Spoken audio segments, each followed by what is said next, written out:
Hello, welcome to JAV Show. This is Jorge. And this is Viv. And this week is just us. I don't think we have a guest for a while, but Yeah, we figure that out haven't. soon. It's been busy. Yes. But this is cool. I'm still enjoying the talks. Yeah. We'll find a guest to come on soon. Yeah, I still have a lot to talk about and shit like that. Do you wanna go back and forth, or do you wanna just go through all the shit? I feel like we don't have a topic today, but I have a bunch of like mini topics. I have a couple of things that I wrote on my phone for stuff that we could talk about, but aside from that, we could start with how was your week? Yeah, sure. I can start. Yeah. So I think this was second week of volleyball. We're back. Yeah, I was playing volleyball and I haven't hit in so long because I was setting all last season. Mm-hmm. And then You're not setting the season? No, I only did the first week. The goal, the idea was, since our friend's back from mat leave, the goal was to like ease her into it. But then after the first week, I think she wanted to set more. So I was like, okay, I'll just give you the whole position. Makes sense. Yeah, because I was like, it is one of the positions that you run a lot more in, depending on how good your team is. And every single play pretty much depends on you. Yeah. So then I was like, okay, I was trying to ease her into it because like from last season we got really used to the synergy of me setting and stuff. People knew their tolerance and error bars in their passing. You know what I mean? Like they could have a bit more leeway on their passing and stuff. But then with a different setter, it's different, right? Yes. Things are just different. What you get is different too. And then when I was playing, I was so scared. I threw my back out. I was playing on the second game. And then I started feeling a little bit. I was like, okay, I'm just not going to go as hard. I'm not going to hit as hard. And then it was fine. Like usually when I go home that night and I go to bed and then when I wake up, that's when I can tell the most. And it was fine after that. So I was like, oh, thank fuck. But I was like kind of still hesitant on that. I was like, okay, I don't want to go too hard, which is fine because like the second team wasn't that hard. So it was like pretty easy game.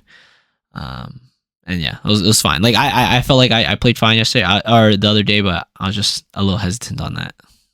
That is really scary. Dude, man, it fucking sucks being old. Fuck this, man. Actually, on that topic, I was listening to another podcast the other day, and they're talking. I think it's part of the one I sent you, or maybe it's another one that I listened to afterwards.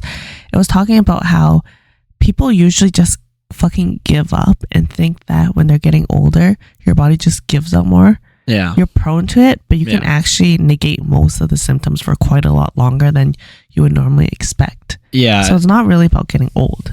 Yeah, well, it's your collagen lowers for sure when you hit your 30s. I believe it was 30s, but apparently you can negate it quite a bit. Yeah, or prevent it. I think the biggest thing is recovery is just slower. Yeah, like it just takes a little bit longer just to get back to. Like, I think back then we used to go volleyball every Sunday and I swear I could like just beat myself up and then play like Tuesday intramurals, whatever, ESSC and be like perfectly fine. Or even Monday. And now I just be like, no, if I have like a 3-hour practice session, like I'm not playing the next day. Like I just can't do anything. Exhausted. Yeah, I can see that. Yeah. I like for me, it just feels like recovery just takes a little bit more. And then this kind of flows into the topic of I think I've spoken to you about this recently, but it's like, it's good to eat at a deficit in general. So in general, eating at a caloric deficit, like a lot of longevity study shows that like that in general is good for you, but too much of a deficit will like lower your recovery rate, testosterone and all that stuff. So there's like a very, very fine balance. How much of a deficit? What about your muscle gains? Well, I guess it depends on the stage you are in your life, but apparently, like if they just did rat models, which doesn't correlate to human, like this was like a general model I was trying to develop in my head before I was gonna come talk to you. Okay, so this general model is that I think life health span has 3 pillars. Okay, so you imagine like 3 giant pillars, right? So that's the base. That's like the structure of good health span. And I think those 3 pillars is nutrition, activity, and sleep. Right? So it's like you don't think about the bridge until the piers are done being built. Okay. Right? So outside of those 3 things, you don't think about anything else until you have those 3 things solid, right? So it's like you don't think about, creatine, what peptides to take, all this other random bullshit, exactly what workout to do until those 3 is figured out. Until you got nutrition down, you got like just, minimum physical activity per week down and then your minimum sleep per night down. Right? And then from that model, then you have spans, is what I call it. Like spans that build the bridge, right? Okay. And then those spans are like the connecting point, right? It's kind of weird. So like in some bridges, you know how like the arch bridges, once they're connected, it's stronger than it's independent. Yeah. So that's kind of my thinking to it. It's like first you have the actual like piers, which is the 3 pillars, and then you have the spans, and the spans would be like micronutrients at that point, right? So like if you have nutrition, physical activity, and sleep figured out, then you should start thinking about, okay, am I getting enough micronutrients, and of what kind I'm getting, right? Then you start thinking about sunlight, right? Wait, this is for your health specifically? It's just health span, just general health span. I was just thinking about like, if someone were to ask me like how I model it, this is how I was thinking, like, okay, this is how I would tell someone this. What about social interaction in your so mental health? that's like not part of the 3 pillars, but it's like the span, like, so like emotional health, in my opinion, because it's like you could have a great social life, but if you have lack sleep, you're fucked. If you don't do any activity, I feel like you're fucked. And if your nutrition is shit, you're still fucked. I would imagine though that if all 3 of your main pillars are really good, and your social life fucking sucked and your mental health fucking sucked, it would still suck. I would argue that you need 4 pillars. I think it's just as important. I feel like if you got that shit down, people will, like, the similar type of people would naturally gravitate to you, and you would create a social circle with that. What if you're naturally like somebody who's born with like depression type of thing? So how I think about it, this is my personal motto of life. You haven't been traumatized enough. No, man. Yeah, I don't think I have. But I literally think when people are depressed, like I get it, like there's the social emotional effects, but those are the 3 controllable things that you can control. And then the other ones, it's kind of like sub based off of those 3. So it's like, I can't make you like me however much I try. Okay. But I can fix my sleep, I can fix what I eat, and I can fix my physical activity. I don't have to like you for your mental health. It could be a like personal thing. Okay, yeah, maybe I just don't understand that, to be honest. It could be like your self-love could be down the fucking drain. That has nothing really to do with other people liking you. I see. I feel like if you can do those 3 things, you have pretty good self-love already. But that might be just on the physical sense. Yeah. But anyways, that was my model. Okay. And then that one span of emotional was like, just say like 3 pillars, 5 spans. And then the 5 spans was like sunlight, micronutrients, emotional health, whatever that is. I forgot what the other 2 was. But I did think of it for quite a while. I was like, oh shit, this is like a cool model if it's kind of worked out. But yeah, so then cool. the way the model works is like, that other stuff is really hard to care about if like the basic survival doesn't work, which is the 3 at the bottom. Right? Like if you're literally dying from sleep deprivation, you can't fix anything else. Right? If you're literally dying from morbid obesity or chronic anorexia, you literally can't fix anything else. Right? And that those 2 things correlate to both nutrition and physical. But yeah, no, like the social side, I haven't really thought about. I don't really fucking get into that. I mean, I do see it as a span and stuff. Yeah. But yeah, that was like the stuff I always focus hard on first. And I thought, like, if anyone were to ask me, like, oh, how would you start? I'd be like, just look at those 3 first, and then figure out the rest. That would be pretty. Okay, I would argue that if someone's mental health is down the drain, I would say focus on that first over the other 3, actually. I feel like those 3, okay, so how I've always thought of it is that those 3 helps that. But how would you be able to focus on those 3 while that thing exists?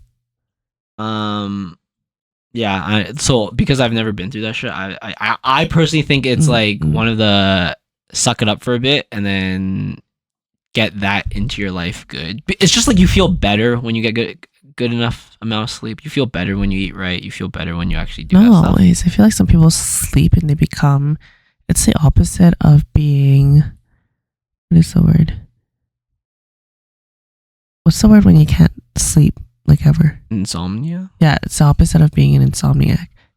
You're well rested? Hypophiliac, something like that. I mean, but that's a disease. Like you sleep so much, but it doesn't affect you really. It doesn't make you feel restored or anything. I feel like if your mental health is really bad, then some people sleep a lot but doesn't actually do anything. Yeah, but they're also only working on like one of the three things. I assume someone who's sleeping a lot isn't really like, you know, getting their physical activity, eating properly. Because all of that kind of like those three kind of ties in together. Like if you work out at the right times and eat at the right times, it'll naturally give you good sleep at night. Usually. But no, you're right. I actually don't know that part enough to say how much it matters. I do think they're all very important too, though, for sure.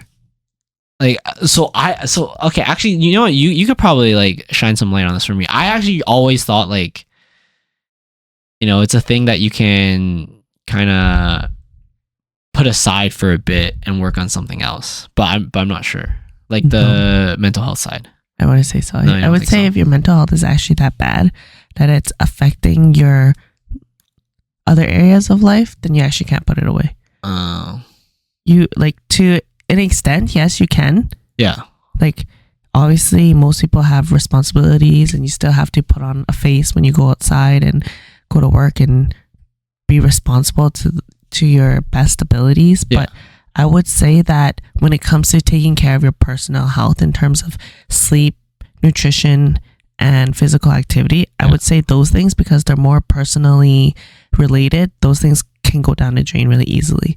And you just kind of do the bare minimum. And I would say those things aren't considered the bare minimum when you're trying to maintain yourself as an adult in that way. You would just go to work and do the bare minimum that you need to do at work. Yeah. And then like, that's it. If you have a dog, maybe you'll feed them and walk them a little bit. That's it. Because, okay, how I think of it is like, I've never been through anything very traumatic, in my opinion. I mean, I personally think like getting cheated on is kind of a little bit traumatic experience. But I feel like the closest to mental trauma would be like grief, in my opinion. Like, I feel like that's the closest I've ever really been to. It's like losing someone, as in like someone that I love pass away, or losing someone as in like someone close to you. It can be anything, like really. Sever a relationship. And I feel like for me, like when I'm in that grief state, which I've felt before, it's like a thing where it's like I have to distract myself by doing something else, and in turn that will help me in that state. That's why I always think of like, is it something that you can like do something else to like give you that distraction, like not focus on it for a temporary amount of time, and then over time it feels less and less shitty. That's kind of how I have always thought of some mental trauma, because that's the closest I've ever been to. Actually, that's a really good point. I feel like you can for sure can put it on the side and just focus on yourself, or focus on doing things to keep yourself distracted. I guess I was thinking about it from more of a standpoint where it's debilitating, or you don't have enough like self-love in a way to move yourself in that direction, and use that as a distraction. But yes, I get what you mean. Like that's how I always think of. I get so what like you mean. That's why when other people talk to me about, like, that's the only thing I can relate to is like, oh, can you just not think of that for the 1 hour you're at the gym, and then you do that over the course of a month? That's 30 hours of all the hours you've lived in that month that you didn't think about that, and then over time it just becomes less and less important. That makes sense.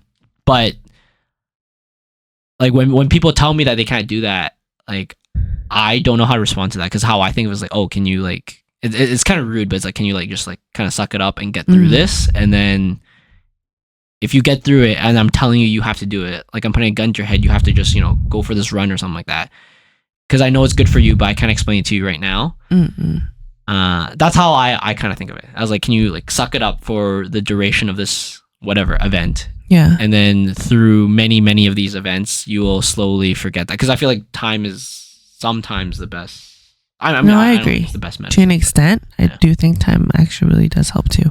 Yeah, I mean, it's still good to like actually like when you're in grief to actually grieve, and stuff like that. But I think it's also important to not be consumed by it. Right? I agree. So then I always think like, oh, like if you can always think and focus on this, it won't actually solve it completely because you haven't properly grieved, for example, but you've went through the pass of time doing these 3 other things, and then it's like will help you get through it naturally. Like I completely agree. Like the sleep has a natural mechanism for you to help you get through trauma and all that stuff. Yeah. That's how I think of, because I've never really experienced anything worse. So it's kind of like, oh fuck, okay. No, I do. This is my model. Really get what you mean now, though.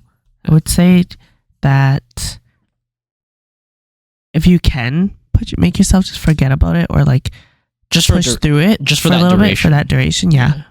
I mean, that's how I think of it. I don't know if it's like right to think like that, right? Because it sounds really rude. I think to an extent it actually is really right, because if somebody lets it consume them too much, then it's kind of like, okay, at some point you literally just need to decide to not feel it. It's weird though, especially when people who've had like childhood shit, it's like, I don't know.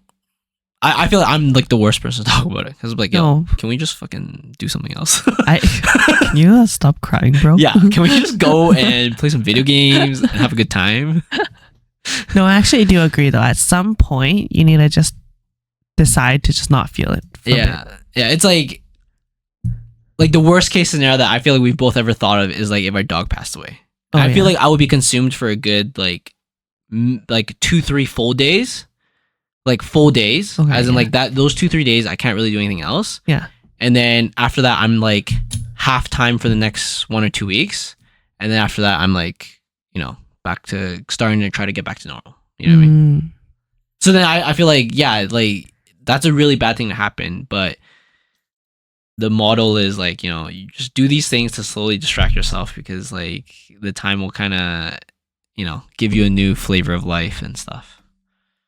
I think I'd be fully debilitated for a week or 2. Oh yeah. No, I think I'd be like, for sure, like a personal leave for like if it happened on Monday, I'd take the whole week off. If it happened on like midweek, I'd be like, I'll take the rest of the week off, and then I'll be back to work on Monday. That's how I've always thought of it. If that, something like that. If it was like a family member, that's different, right? You can actually take whatever that's called. I forgot what that was, but I don't think they allow you to do that for pets. At least the more traditional companies. I assume more progressive companies that will probably give you something for that, right? But then yeah, that's how I've always like thought of it. I was like, oh, could you just like distract yourself for a bit, even if it's just like 1 hour of the 16 hours you're awake, right?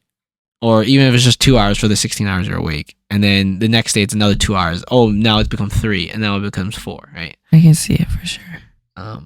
But like I said, that's how I've liked to model it, because that's like my own personal one. But I guess when other people have other shit, it's kind of hard to really. It's so hard to understand without ever being in their shoes. No, I agree. I think everyone has a different level of emotional resilience. Yeah, and I feel like yours is pretty tough, or pretty ironclad specifically. Yeah, it's like yeah. If I were to like say it to one of our friends, I'd feel so bad because they like don't have that. I don't know. Oh yeah. I don't know how to explain it.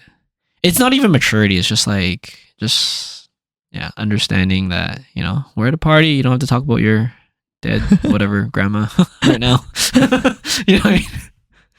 But I get it. But I do take life pretty not seriously. But yeah, anyways, we were talking about volleyball, my back, I was worried about that, and then we were talking about like doing things now to not suffer later and mitigating like recovery issues. Yeah, I mean, to a certain extent, I think you could mitigate a lot of the recovery issues, but I feel like now I know my body a bit more. I just like, oh, it's gonna break down a bit. I would for sure agree that in comparison to even 2 years ago,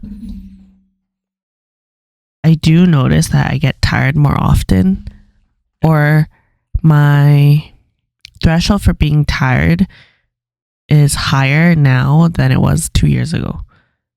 Like I have changed my workout routine so that I don't have any overlapping days between the gym and volleyball. Yeah. Whereas before, last 2 seasons ago, it was overlapping. Dude, like pre-COVID, I was fucking bananas mode. It'd be like fucking badminton every day, workout every day. So I do double duty every day. Yeah, that's insane. It was just like crazy. Like the days we used to go skating together. I'd go skating with you, and then I'd work out after work. Oh yeah, I remember that. And then at nighttime, if I'm feeling okay, I would go out and play badminton with my friends.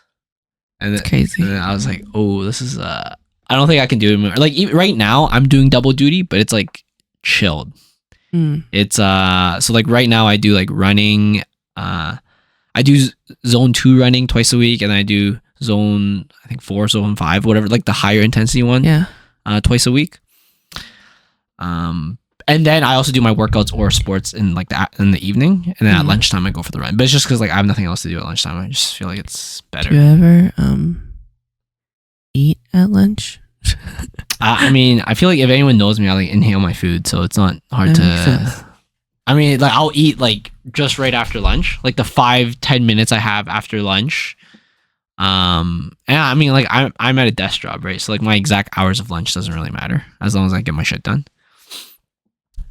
Anyways, on that same topic, I want to talk to you that I went to a kinesiologist recently.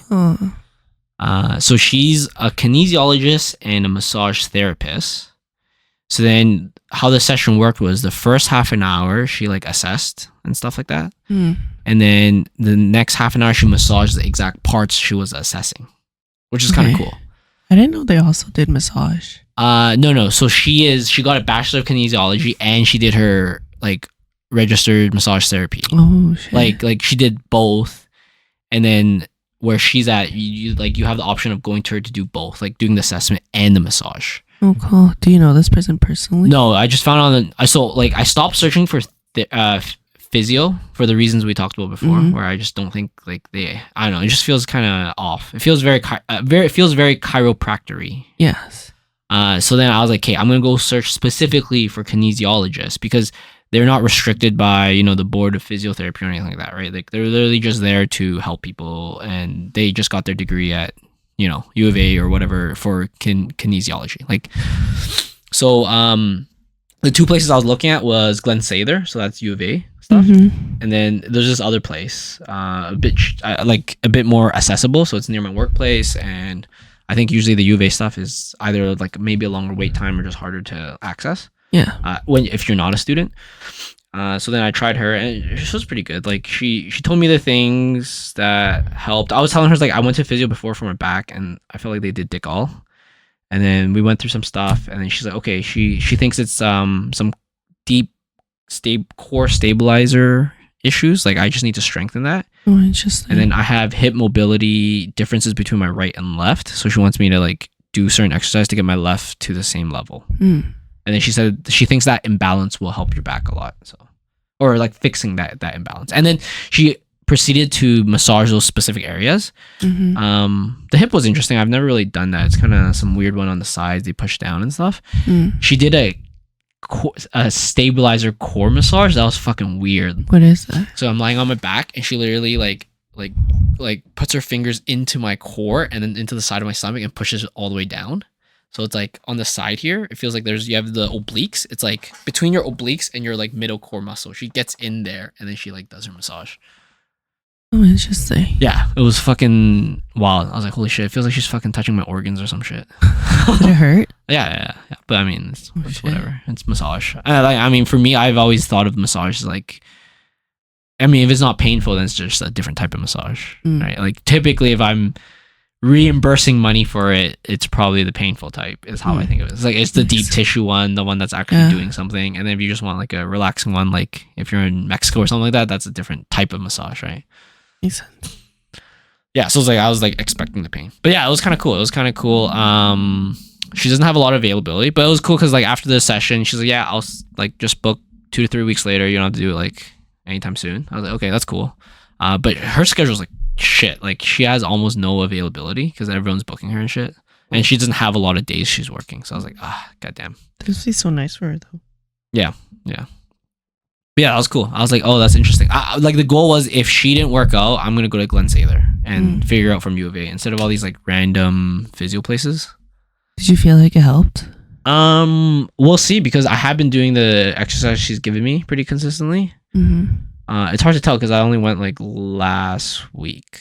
Oh, okay. So it's only been a week since I've been. So I don't know, like my hips are sore now because of all the hip exercises I'm doing. Yeah. And my stabilizing core, like the stabilizing part of the core is like the bottom. It's kind of like when you do Pilates, that side of it.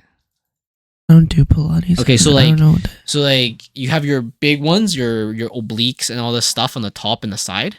Okay, your big core muscles, and then the deep core muscles. So if you lay flat on the ground, you raise your feet up. Oh, I know what you're talking about. That muscle that connects between your like hip and your core. Yes, I know. Yeah, that one. So she wants me to work that out more because she thinks like that could be something that will help your back more. I was like, okay, interesting, cool. Interesting. Yeah, because I was telling her, like, dude, I've been doing these oblique ones for like the McGill Big Three, like fucking since May. I was like, I feel like it's pretty strong now, but I've been doing it for a long time. And so she thinks it's not that. Like she thinks it's good on that side. It's maybe like the lower part of the core. That makes sense. I was looking into that, or I saw a post about that a few months ago about your like inner core. I don't remember exactly what the term was, but your inner core versus your outer core, and most people think to train your outer core when they're doing specific exercises to work on like their abs and stuff. Yeah. But if your inner core isn't actually strong enough, then you won't see the progress that you want on your outer core. Yeah. Very, very possible. I think so. But it's cool. So like I told her what I wanted. I told her like, all right, this first time is a assessment. My next session, I want to like, she said like log all your workouts, which I already do, but she said just log them for feel. Like if it feels painful on your back, like tell me which one, and then the next session we'll go through those specific workouts to see if you need like fixing on your form or anything like that.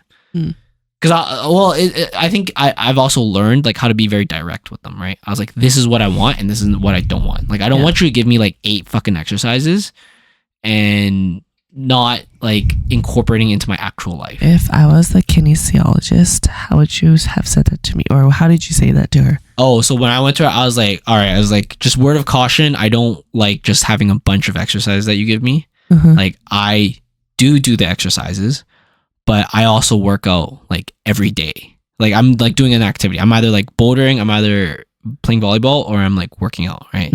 So I only have a limited time to do all these things. So you have to be very like conscious of the exercises you give me and the sets and the repetitions you give me. And ideally I want these to flow with my workout. As in like, if there's one you think is very important and there's something I'm doing that you think is not as important, I'm okay with replacing shit.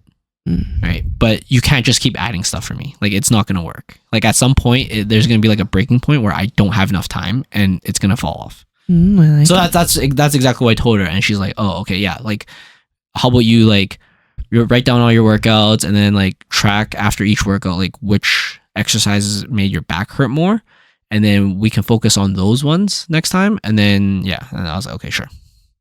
Because I was telling her like it doesn't make sense for you to just add more. Like doing the workout is not the problem. Like doing the right stuff is the problem I have. So like maybe there's something I'm doing that is counterproductive or not effective. Then let's take that out and put something new in. Right? That makes sense. But I don't know. Like we'll see how it goes. Because I think she's also like a personal trainer too. So hopefully we can get this all. She just does everything. Hey. Yeah, I mean, I think her and the owner of that studio, like they do personal training, massage, and kinesiology. God damn, it's pretty sick. But that's exactly what I want. I wanted like a very integrated approach. I was like, it doesn't make sense for people to just give me exercise. What's her name?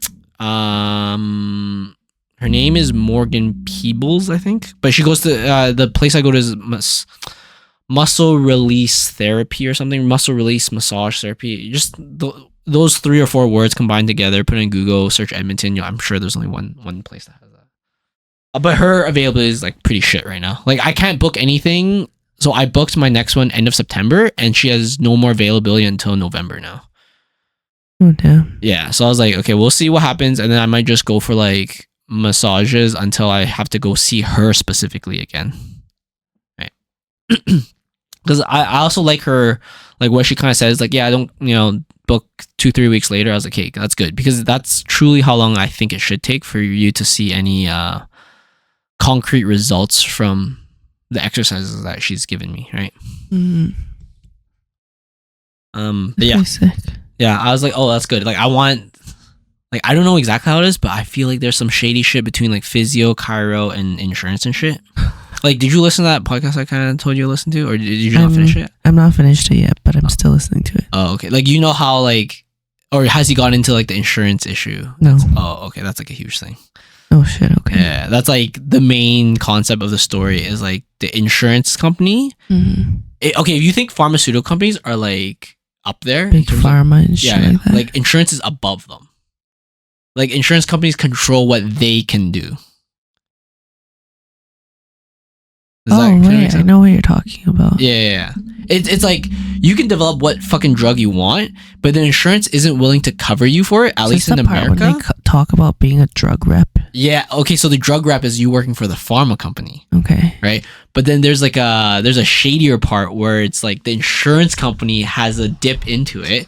So like if you made drug XYZ, right? Oh, I literally am just starting this part. Yeah. Okay. It's pretty much like if you made drug XYZ and I'm the insurance company and you're not, giving me, the perks and the payments and all that shit, I'm gonna say that drug is not covered under our insurance. You make it harder for the doctors. And then the doctors won't prescribe it because the patients can't get it because they're like, oh, it's not covered, right? Yes. So then every time like they prescribe one, the insurance company gets a kickback from the pharmaceutical companies.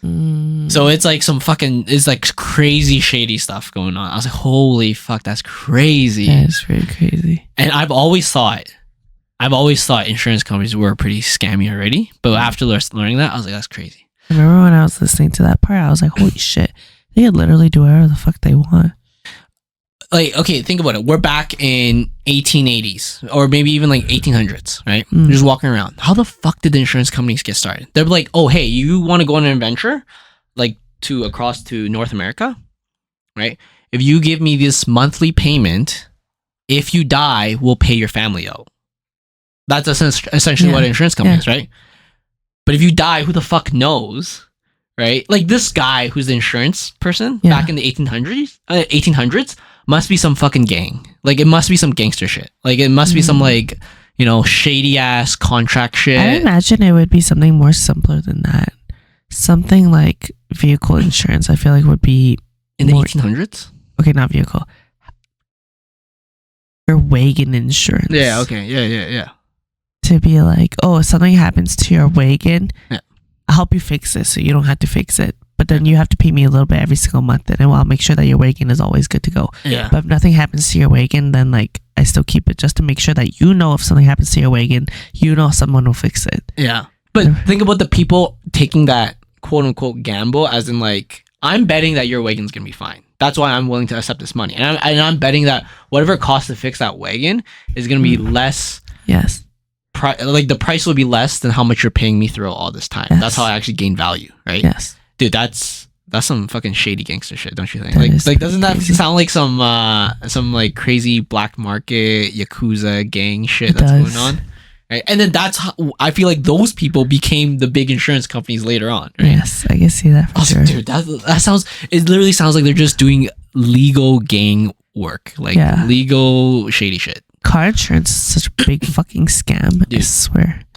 If you use it, your insurance goes up. Like, what the fuck? Yeah, like that's fucking wild. It's like, why the fuck do I have to have it? And that's the thing. It's mandatory too, which makes you think like, who in the insurance company lobbied in the government to make it mandatory? Right. I was like, that's fucking wild. There's no way. And like to me, I always thought life insurance was very, very shady. Like I never understood it until I read a book about it. And then I was like, you're supposed to use your life insurance while you're alive. But most people don't know that. It's impossible. What do you mean? Okay, so the life insurance is like betting on your death. Right?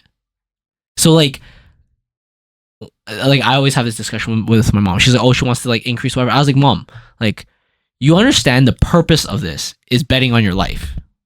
Like the whole purpose of this life insurance shit is like betting that you may die and then that money will go to your loved ones. But if all your assets covered whatever you need when you die, so like the funeral costs, like if you still have mortgage payments or whatever, then like you don't need that. Like all you're doing is gambling that, oh, I hope I die and can give my family more money. Right? And that's like the shadiest like human fucking like to an extent. Actually, you can actually take out your life insurance while you're alive and use it. That's when they have certain like term deals and all that shit. Like so like the basis of it so how I understand it, the basis of it for like house and stuff makes sense. So like if you just bought a house and it's been 3 years and you made 3 years of payment, when you die, you may or may not have enough assets to pay for the entire house, right? So instead of you having your loved ones worried about finding payments to pay for that house, the insurance will pay for the rest of that, right? If you die of natural causes, right? But that's such a like the essence of it.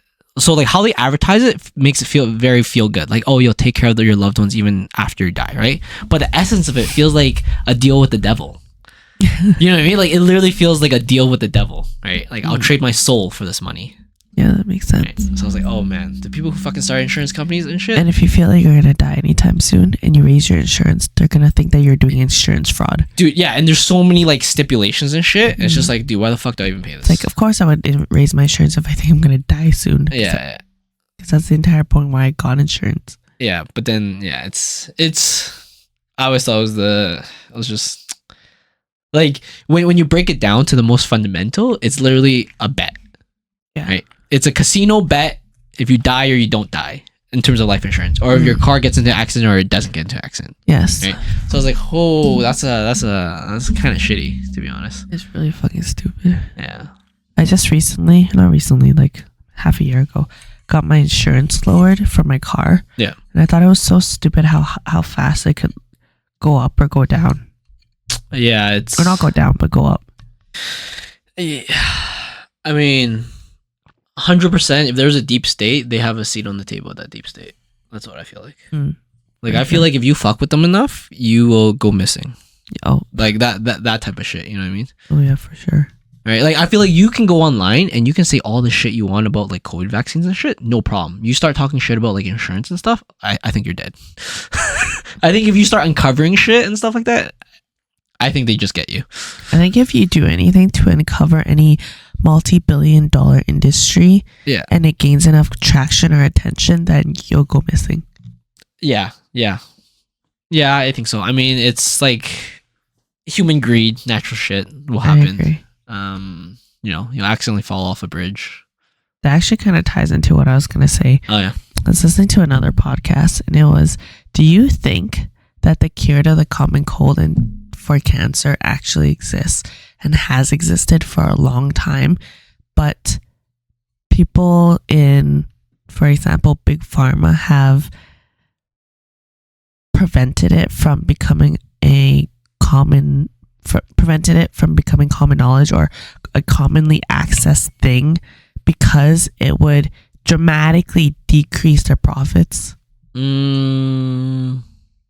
I mean, I'd be open to that conspiracy. They make money off of sick people, not healthy people. Yes.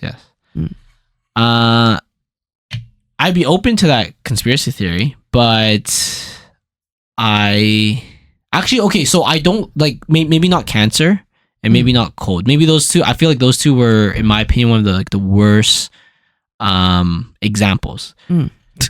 Because I think a better example would be like, if you have AIDS, just be as rich as Magic Johnson and you won't die from AIDS.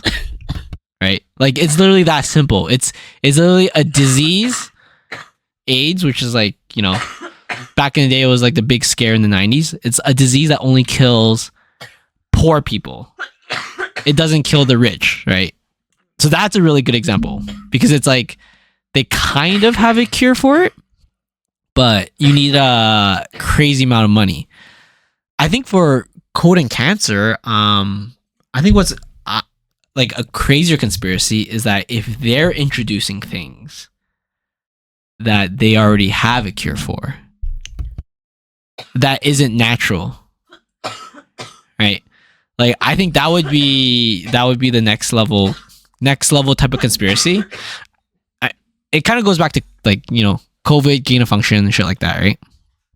So it was a bio weapon thing. Not that research company was doing, shady bio research shit. And then that's what caused COVID and stuff. I would be interested in that conspiracy theory. If they're actually, creating super bugs and then not doing their proper due diligence and shit afterwards.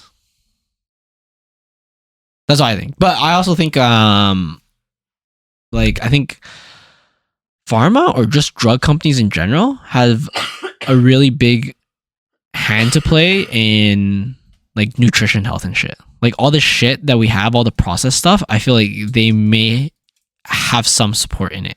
Maybe it's like super shady conspiracy shit though. I would agree. Yeah, like they know. For example, you're some student and you did a study on this one drug that could cause some shit, and you're obscured. Like you work in a not famous lab, and then the pharmaceutical companies will come in and be like, "We'll buy your work and shit," kind of thing like that. And they don't publish it. Yeah, they don't publish it, and then they introduce it to some other thing, and then I can kind of see that happening. But the code and the only reason I say no for the coding cancer is I feel like the code is a weird one because it's a virus, and I don't know. I guess they could be manufacturing that. Cancer is just weird too. Cancer is just your cells just replicating improperly, right? So it's like if they're doing genetic shit to you, right? Like if so imagine like the easiest way to get cancer is like stand in front of like some X-ray for like a full day and just get blasted by rays, right? And then your cells would mutate itself, right?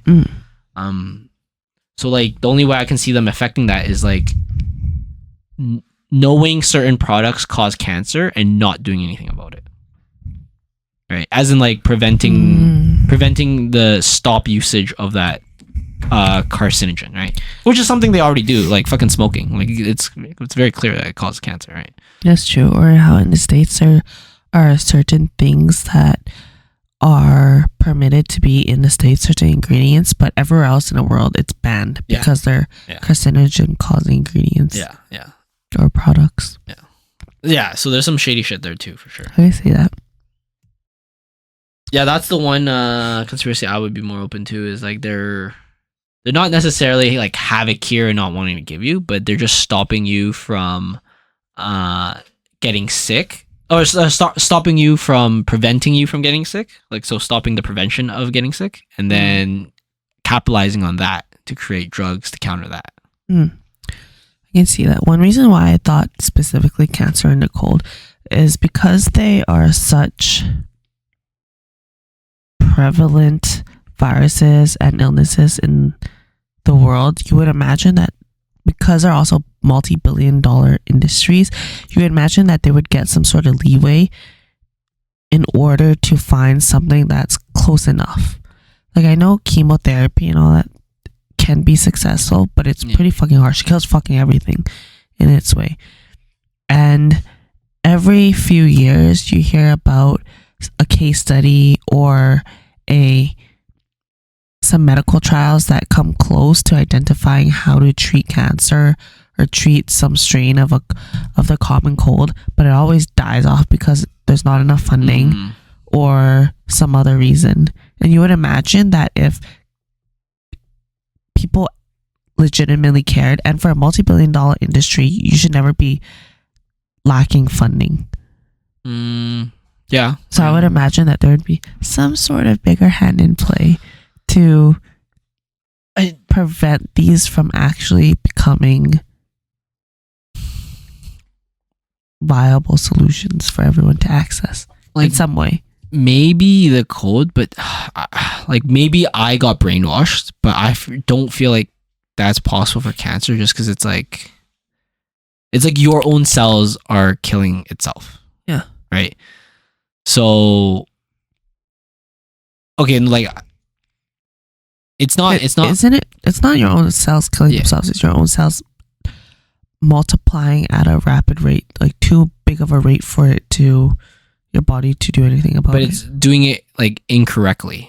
Yeah. So it has an incorrect reproduction, and then what happens is your body creates the T cells to try to kill these extra ones. So you might be getting cancer every single day, but your T cells are actually killing these ones that are not doing it properly, right? So when that function of gain exceeds the kill rate of T cells, then that's when your cancer proliferates, or when your T cells don't do its job properly, right?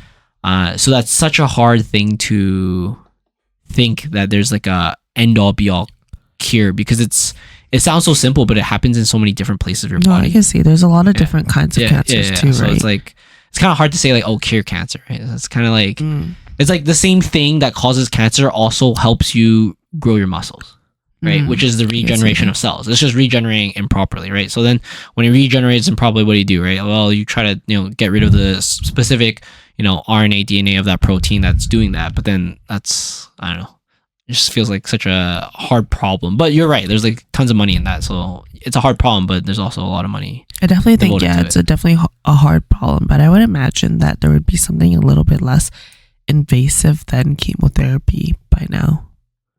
Yeah, maybe. I have no idea. Like, yeah, if you could fucking biopsy that one section, then that'd be the easiest, right? Like, if you just take if you just cut that out, then yeah, that's easy. But it's usually like in a bunch of cells, completely proliferated. So I would hope that they would have something, but then yeah, it would be sad because like you're in like kind of like a shit case, right? If they do have something, they chose not to share it with humans.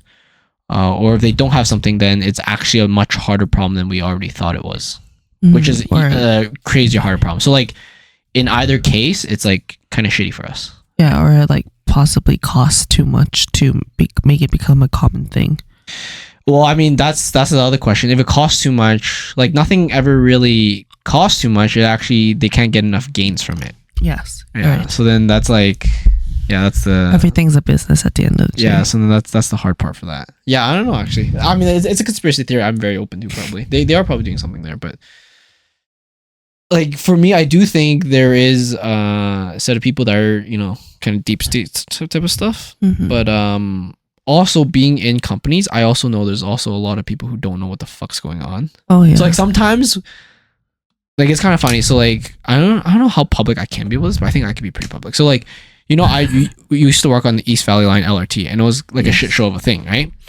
And what people hear is what we choose to give to the media, but it's so different from reality of what I know, right? So then sometimes when people say like, oh, you know, they failed because of this, I also think, oh, it's just like someone fucked up. Like someone inside just didn't know what they were doing in their job, but it's kind of hard to say because like almost half or more than half of the people, at least 50% of the time, don't know what they're doing.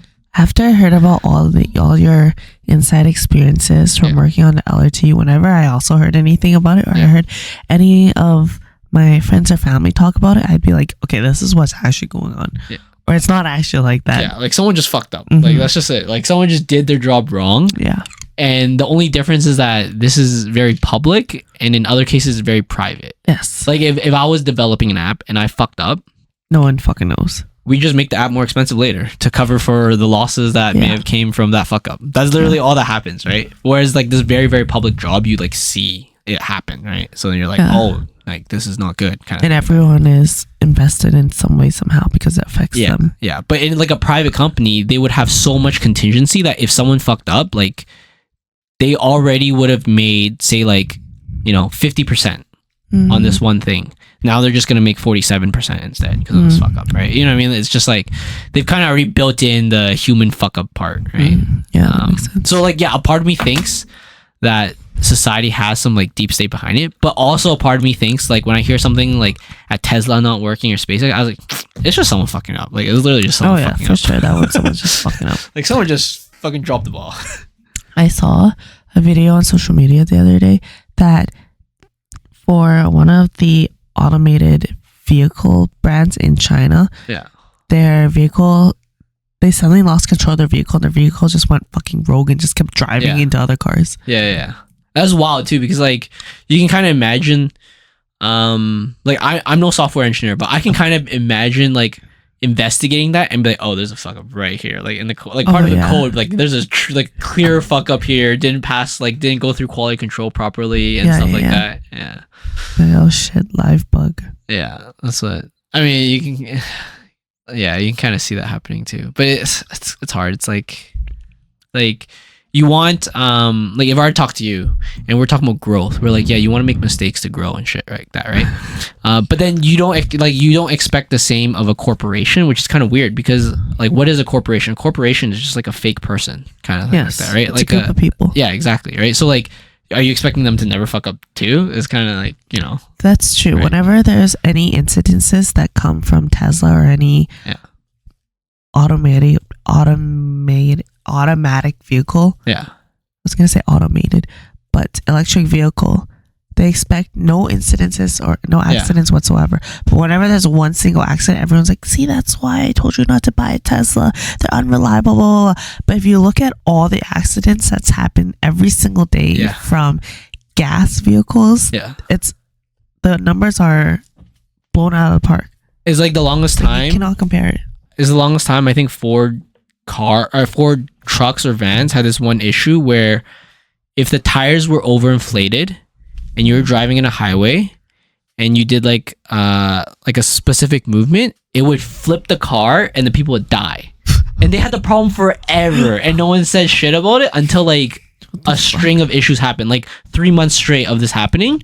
And then people started investigating into it and then they fixed the problem, right? But it's kind of like, you know, you expect people to grow from like making mistakes. Well, I mean, like, it's going to be the same for corporations, I think. Especially, like, depends on the severity. It's like when an airplane crashes, they almost never make the same mistake again because it's so severe and so serious and they take it, like, that's how it should be, right? Like, if they take that shit really, really seriously, then that's where you can grow a lot from it. I agree. Apparently, there's this thing called, like, a Jeep Wrangler? Wiggling. Oh, where the butt wiggles or something? No. Can you search it up?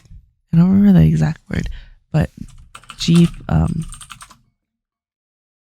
Jeep death wobble. Death wobble? Look at it. It's when the fucking axis goes off. Trucks, when rapidly rotating steering wheel components cause your steering wheel to move rapidly from side to side. This causes your vehicle to feel like it's about to fall apart and you want to hold onto the steering wheel for dear life. Oh. Rapidly rotating your steering wheel components causes your steering wheel to rapidly move from side to side. And you're fucking, it looks like not your axis, your suspension is fucking off. Just dying? Look at it. Okay, I'm gonna check out this video real quick. Go to the good part. Find isolated problem accurately used. Okay. Oh, yeah. It's fucking insane. Apparently this is a common problem with Jeeps, but they also don't fix it. It's very easily fixed. It's not like the reason why like you don't see this in Honda and Toyotas. It's like it's not hard to fix. Yeah. Like I'm not saying it's easy to fix, but I'm saying it's not hard to fix. If that makes sense. Like it's a thing that you can do. Imagine if this fucking was a common thing for Teslas. People would they'll get shit on so hard. Yeah. It's weird too because like they get shit on so fast, and then you know these old companies have so much time to fix these like random ass problems. Like I think for the longest time in my dad's Sienna, they put like a thing. They put something out there where it's like, oh, don't put the spare tire where it should be, which is like below the trunk where it's like hooked onto something. Because if it were actually, I'm not sure if it's Sienna or a different car, but if it wasn't secured properly, and there have some scenarios where it just like drops out, it'll drop out and make your car flip forward. Holy fuck. Because it's like anchored on and then it hits the ground and your car's still traveling so fast, so the momentum has nowhere to go and it's almost like an instant brake, so then it like flips your thing forward, right? And I was like, dude, like literally my dad's spare tire has not been in the fucking in that section forever. Like I felt like that ever since they told us the problem, there was never a fix for it. Oh yeah. It's just like, just don't put your spare tire Just there. don't do it. We're so sorry, guys. Don't put your spare tire where we designed for you to put your spare tire. I was like, dude, that's fucking wild that they can do that. If Tesla did that, people would be like, I'm not fucking buying your vehicle then. It's weird. Yeah, they have different standards. They're not held to the same standards as other companies. And I mean, like when you have new and ambitious things, you really have to prove it, right? Yeah. And I feel like that's why they have such higher standards, right? Yeah. But yeah, like if you were just saying like I'm gonna make the most affordable car, no one's gonna give a shit like about how good it is, right? Like sometimes I remember back in the day when the smart car came out, the eggshell one thing, and they're like, oh, this thing is like, you know, still super safe and drivable and shit. I was like, dude, if that hits a truck, I'm dead. I feel like I could kick it over just by walking. It's a pedestrian. Yeah. I was like, no fucking way, guys. If I hit a truck in Alberta, I'm dead. You're dead. I'm dead instantly. Can you search up the crash test for a smart car? I think it was shit, but I would imagine it's pretty shit. There is another car that's absolutely shit as well. Like they say it's like the eggshell protects and all this shit, but I personally don't believe that all of that shit. Whatever they're saying and stuff. Like I think there's a very good reason why you can't import certain cars to North America. And it's not because that car is not safe. That car is just not safe here, right? It's just because we have a lot bigger trucks and bigger cars and bigger semi-trucks and everything's faster here, right? Like, I think our speed limit on our highways are faster than even in the States, and which is faster than in like Europe and Japan and stuff like that, right? So it's like our cars are just moving faster and they're bigger. So you can't just bring like this tiny Japanese car here. Not in Europe though, I would say. Yeah. So I don't know. I think that shit's kind of wild that they have that. Yeah. Were you gonna? Oh, which was the?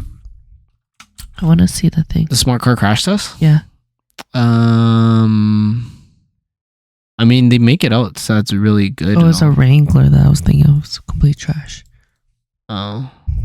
I mean, they say it's safe because of the eggshell of it and all this stuff. I don't know, man. Like, it just feels sketchy as fuck, right? It just feels sketchy as fuck. If you have like a Ford F-150 going at like 120 into you, I just feel like there's no life there. Yeah, me too. Right. Like, there's no crash space either. Or there's no space for the vehicle to crumble. Yeah. It's literally just you. Yeah. Like, back then, I always thought, like, oh, yeah, smaller cars are smart because they're more fuel efficient. Like, factually, it's true. You just get more efficiency. But if you were to ask me, hey, what car would you buy for your wife and kid? I'll be like, a big SUV. I don't care how fucking safe the other or how efficient the other shit is. I'm buying them a big ass SUV. Yeah, I guess my mindset has changed on that stuff, but it definitely has changed. You can see it for sure. I'd be like, no, I want a big fucking car for my, future wife and child because I just want to make sure nothing can happen to them. It's just like laws of physics, right? They drive a fucking truck. Dude, if they drove a Hummer, I'd be so happy. It'd be like they wouldn't, anything that hits them, they're not going to be hurt. Monster truck on the road. Yeah, exactly. Like anything that hits them, they're at least not going to get hurt, right? Yeah. One thing I was going to talk about before we kind of veers off topic. I actually just today did a sprint training, which was kind of cool. Interesting. So I got inspired to do this because of slow pitch. So that that tournament I went to, I was doing slow pitch. I was so sore after, and I later on realized why is because like I haven't like full on sprinted in so long. That reminds me of this thing that I heard about a year ago that most adults don't skip anymore or jump. Oh yeah. That's like a plyometric thing that really helps her fast twitch fiber muscles and shit. But I realized after doing slow pitch why I'm so sore is that like I don't even remember the last time I've sprinted. I've ran a lot in the last like 6 months, but I haven't like sprinted. That's like a different thing, right? It's completely different. And the muscles you use are actually a little bit different and a little bit more intense. So then today I did a sprint training, which was kind of cool. It's pretty much like I just watched the video online. It's like a 10-15 minute warm up. And then you do blocks of this. So one block is 30 seconds sprinting as hard as you can, as fast as you can. And then 2 to 3 minutes rest. So that's like pretty much whatever you can do to get, or however long you need to get back to like a normal heart rate. And then that's considered like one rep or one set. What if it's longer than 2 to 3 minutes? You just take longer. It's like the whole goal is to go maximum. So you can't go maximum if you're not fully rested yet, right? And then do this 4 to 10 times. It's just up to you, right? Like how well. I think I got up to 6, and from then I was like, I don't think I'm recovering enough to get back to maximum now. At around 6, I was like, I think it's about time to stop. That's like a good time to stop because I'm just gonna push myself beyond, and I might hurt myself at that point, right? But it was kind of cool because I kind of thought about it. It's like, dude, I remember back in elementary, we sprinted all the time. Like we always ran for the soccer ball and all this shit. Even in like junior high and high school for like gym class, we like had sprint training and shit. And I was like, dude, literally since high school till now, I can't remember the last time I truly sprinted. Like in volleyball, sometimes you run really fast for a far ball, but that's like 2 second max, like 2-3 seconds at the most. Like that's like peak duration of running, right? I would say on average, you also like rarely ever do that because eventually it's kind of like, oh, there's no point. Yeah, but like actual sprint training, because like when I was doing slow pitch, like I actually had to sprint to try to like catch the ball, right? And that's like a decent amount of distance, and I'm sprinting for like 10 plus seconds or maybe 5 plus seconds, right? Depending on how fast I go. So then after that, like one slow pitch tournament, I was like, fuck, I should really like it's kind of like if you don't use it, you might lose it. So I was like, maybe I should like do this once in a while, like do a sprint training once in a while. So I'll see how I feel tomorrow. Like definitely afterwards, I felt really, really sore. Like after sauna, and so after I did the workout after sauna, I was like, I'm feeling a bit more sore in my thighs and my glutes more than normal, like more than my normal running, which is kind of cool. I was like, okay, this is maybe something I have to start incorporating like twice a month or something like that, right? Like once every 2 weeks or something. Replace one of my running sessions with this instead. I feel like that would be really good for you in the long term. Yeah, I hope. To maintain your fast twitch muscles and everything else. It's just weird. It's just like you've never really used it. So then when you're forced to use it, you're gonna die. Yeah. So it's like all this time I've been training for like these emergency situations, and the one thing I haven't been training is the one thing I need in an emergency situation, which is sprinting, right? Like if someone's gonna run at me with a knife, I want to be able to run as fast as I can. Right, like no bars hell, just run as hard and as fast as you can. Prepared for this moment. Yeah, exactly. But if I wasn't prepared, I would run as fast as I can for 3 seconds, and then I'll pull something, and then I'm fucked. And you'll die. Yeah. Right. So I was like, oh, that's kind of cool. So I was like, oh, I'm gonna start sprint training. So I did that today. It was How long did it take you? So just that was about, I would say like 20-25 minutes, and then afterwards I just did a bunch of physio stuff, like physio, a little bit of plyometric stuff. I feel like it's the one thing I've forgotten a lot in my workouts. I do a lot of just like heavy lifting, kind of heavy lifting. Like I want to say not that heavy because I don't push myself as hard as I used to. What's your routine, or what do you do for your lifting? Just like the basic shit, like bench, squat, kettlebell stuff, hamstring, pull-ups. What's your RPE? I think it's definitely not. I think it's just under 8. That's not too bad. I think I should get to like 8 or 9. But sometimes in some exercises, I like kind of worried about going that hard. Yeah. Like I do front squats now instead of back squats. I kind of told you with my back and stuff. Like I don't want to fucking get so close. So difficult. I just don't want to get so close to not being able to stand up in a front squat. It just feels kind of shitty. But I do see that that's easier to let go of than a back squat. Yes. But I just like, I don't go to the gym wanting to like let go of the bar when I'm doing it. Yeah. So I usually have a decent safety factor. Like I think the weight I'm doing right now, if I were to go up, I'd still be okay, but I might just be hurting more the next day. Makes sense. How do you hold the bar for front squats? Oh, I learned. It actually sucks at first, and then after a while, you learn. Watch some videos. Like, which version do you use? It's held on this mainly on your collarbone and shoulder, and then just like that. Yeah, you just like. I think the technique is. I don't remember the terms, but there's like classic or Olympic, and there's the other one. You're using the other one, I believe. Oh, okay. Yeah, I have no idea.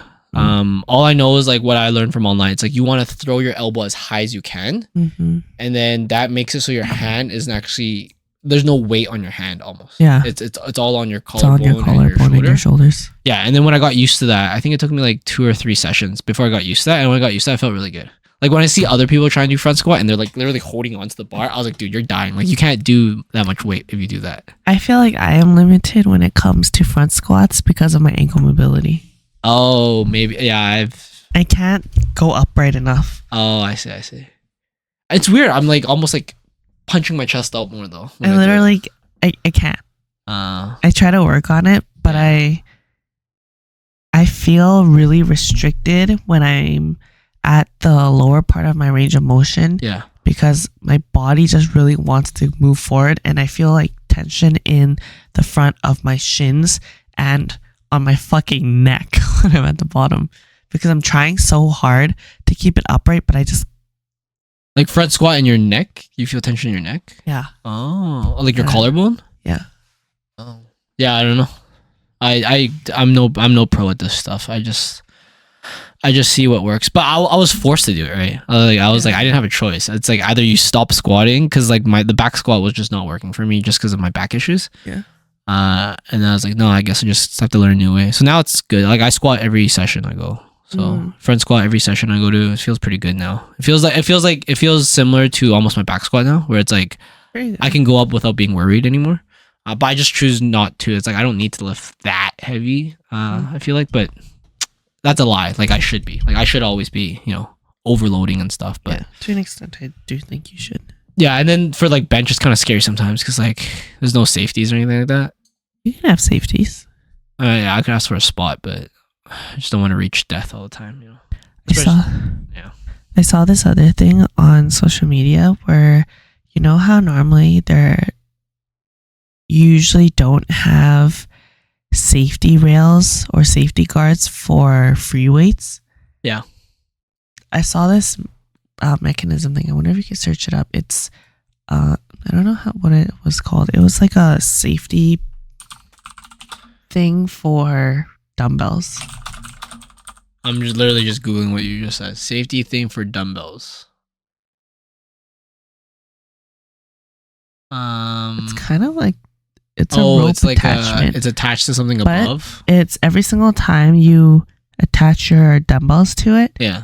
It clamps onto your dumbbells and then it allows the rope to move freely until you let go of that clamp that's also attached to dumbbells. Then it'll lock the rope in place. So your dumbbells will still be hanging in the air. You're basically supposed to do say if you're doing pec flies. Yeah. You do this under a bar. Yeah. And you attach your two ropes at the top to the bar. And then you attach your dumbbells hanging at the bottom of this mechanism, this lock mechanism that it like holds your dumbbells in the air for you like that. And when you hold onto your dumbbells, you like unlock it while you're squeezing it. Yeah. And it allows your dumbbells to move freely. And when you let go, it locks your dumbbells in place to like the length of the rope that you let it go at. So it's like a safety mechanism. I thought that was pretty sick. That sounds kind of dumb though for dumbbells. Why?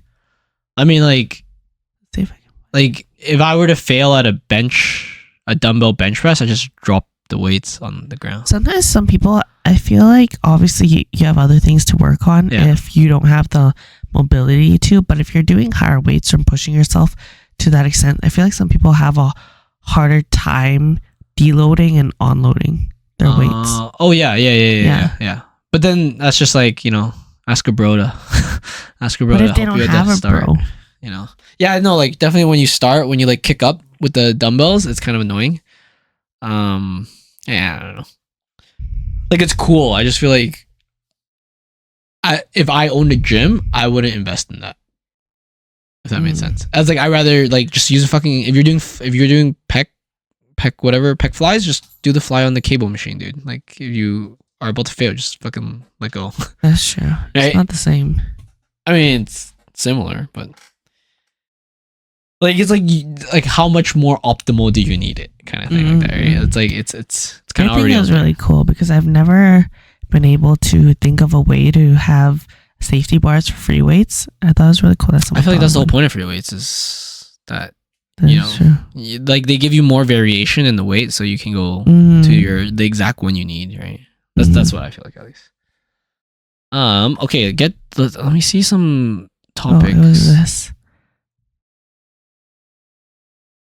Okay, wait, I'll pause this. Yeah, I mean, cool for personal use, I think.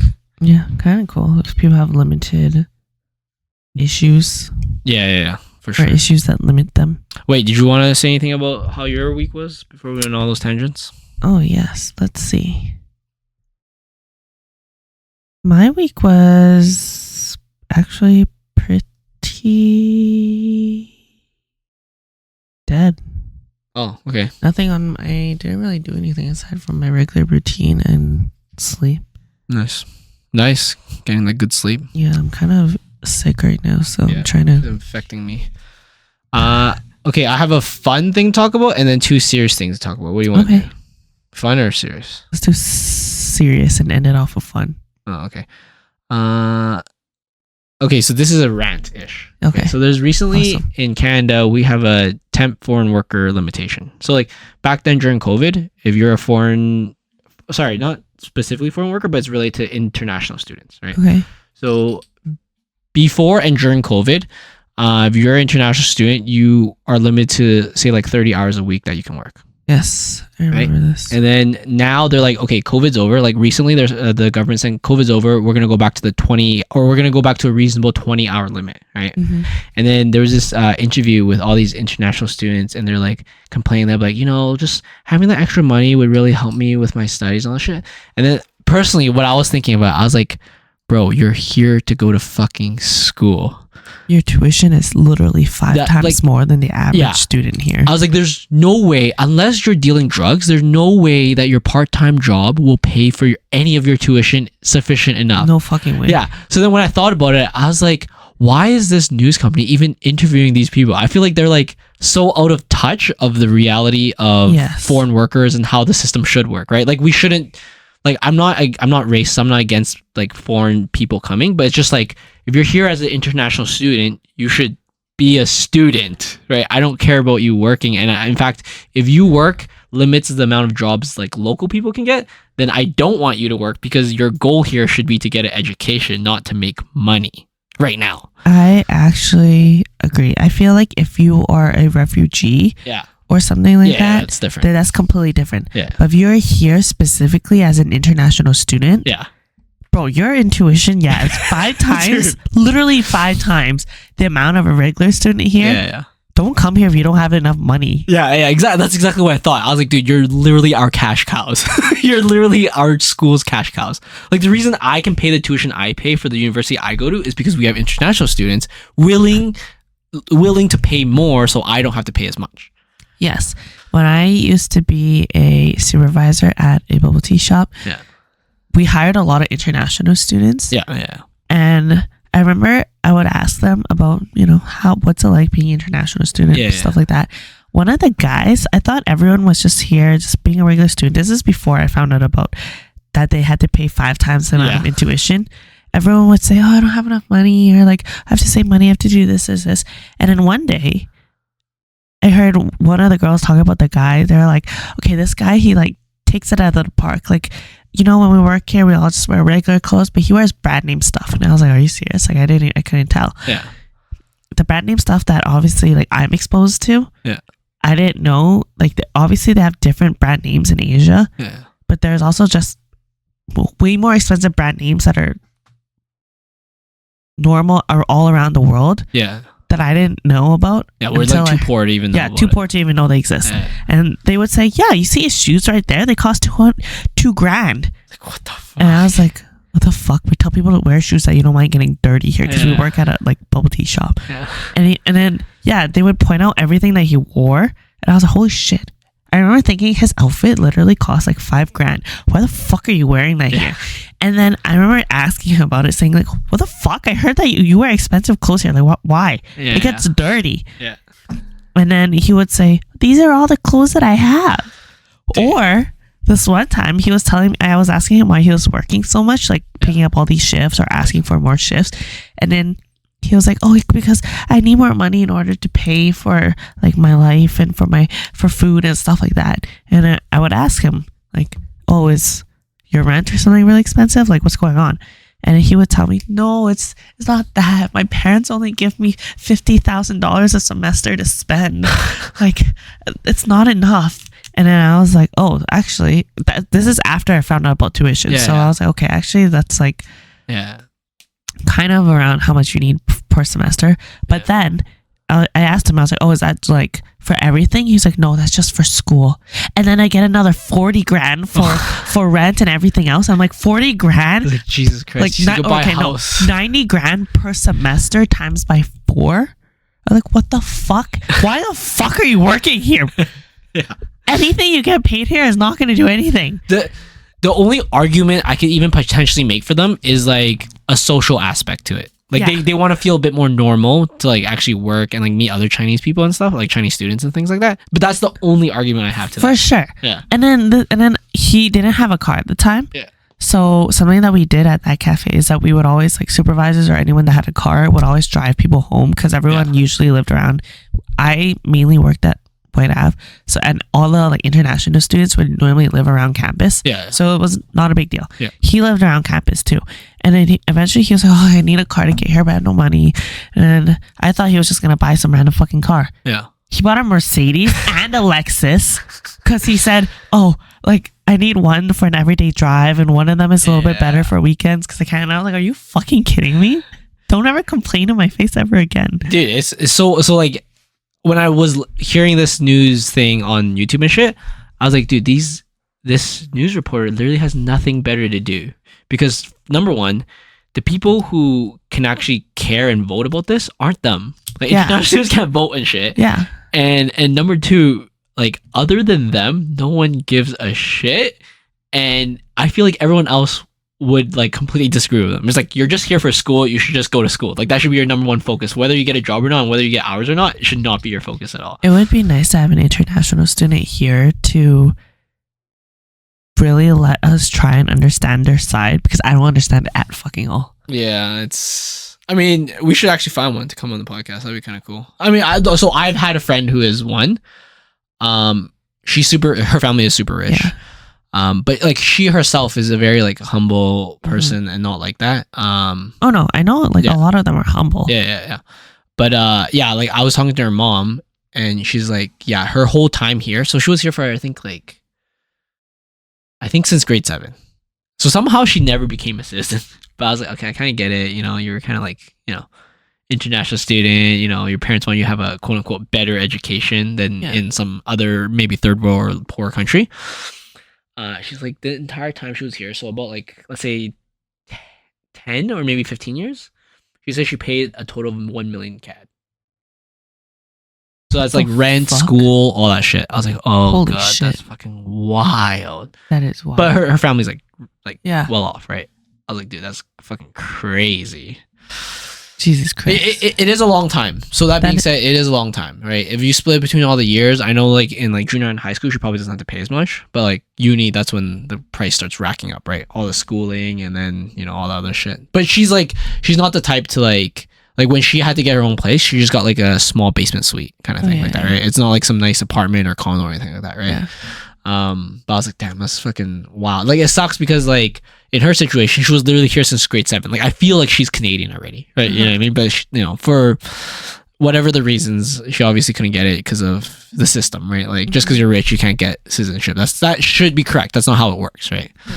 But I was like, dude, that's pretty crazy. One of the other students that I knew before, they were talking about, like, we're gonna graduate soon. I need to find a place. And they were staying on campus at one of the dorms. And they were saying, like, I don't know if I'll be able to afford a place. I don't know how I'm gonna find a place. It's gonna be so hard. And I heard about all their woes for like a month. And then after that, they went and bought $1 million house. Are you? Shut the fuck up. I was like, dude, this is my dream. Don't complain to me. This is my dream retirement house. Yeah. Like when I'm done working my entire life. This is your transition house, you bitch. Yeah.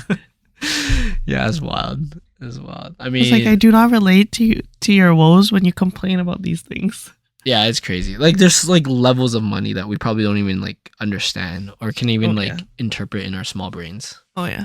Yeah, like the levels of money that other people have is crazy. I mean, that's fine. I feel like it's wild. International students. But yeah, that was one of the things I wanted to rant about because I heard about a story. It happened recently on the news. And I was listening to these international students complain about it. I was like, this is the most out of touch like news article video thing that you could create. Like it's not even for sure. It's like it's nothing people should even care about. Yeah. But it is what it is. Do you have one also? Or do you want me to go into it? Actually, my other one isn't as cool. Go ahead. Do you have another one? I was listening to another podcast. This is another random topic. They're talking about I think he was talking about how some people get frustrated at certain problems, and then he was talking about how like you have to understand the difference between a complex system and a complicated system. And I thought like that's kind of a cool concept to really like wrap your head around. So like, sorry, a what? A difference between a complex system and a complicated system, right? So like a complex system is something that is known but extremely difficult, right? So say your car. Your car is not like the outputs and inputs of your car, what you do to it and what it comes out of it is very well known. It's just a very complex piece of machinery, right? Whereas in reverse, a complicated system would be like your body, right? Like we still don't completely fully understand all the science to the brain, for example, right? And then when people confuse the two, that's when I think some people can potentially take advantage of that, right? So for example, how I see it is some of the work I do at work with like data and stuff like that, my boss thinks it's a very complicated system. He thinks it's impossible to understand. It's so hard. I just think it's a very complex system. It's obviously code that's already been developed. It will make sense. You just need to take the time to put it in. And when you have a person who think of something as a complex system and someone who thinks it's a complicated system, they're willing to pay you a lot of money to figure that out. Because you're the one who thinks that it's hard, but you know, it's doable. Like at the end of the day, someone wrote the code for this, so I can figure it out.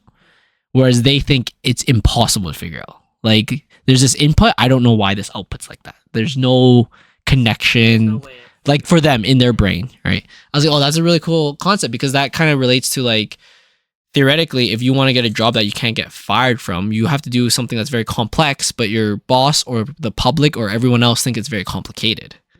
And there's like two very similar terms, but it has two very wild different meanings, and you can put some, you know, thought to the life and the motto of life to it when you think of the two. Yeah. Kind of. I think most people's job is like that. I think most people's job, it's complex rather than complicated. Like most, not all, but like most people's job, like why they value it so much is that other people just think it's impossible to do or impossible for them to do it. Because if they were able to do it, they wouldn't pay you to do that. Right? And then for you, you think it's very possible. It's just very complex, not complicated. Yeah.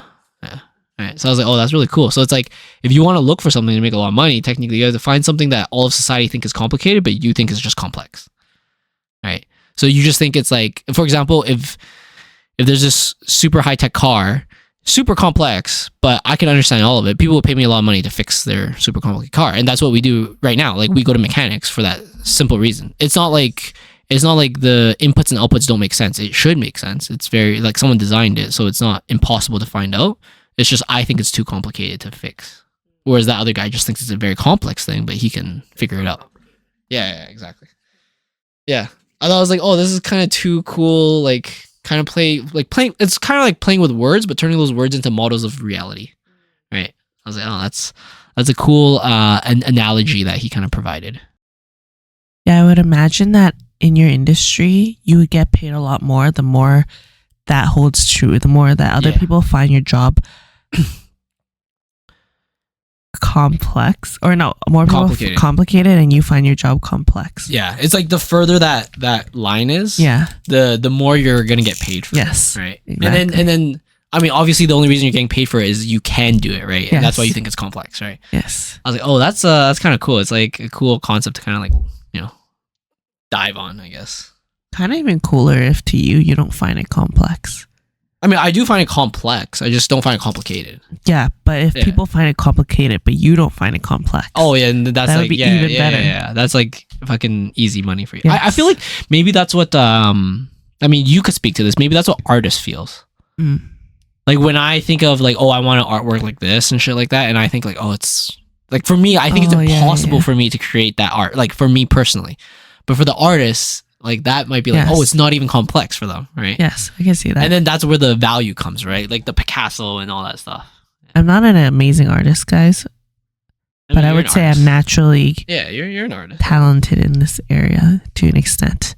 So yes, to an extent, I do think it's really easy. Yeah, for like artists, like really, I mean, at the same time, there's a starving artist thing, right? Yeah, but yeah.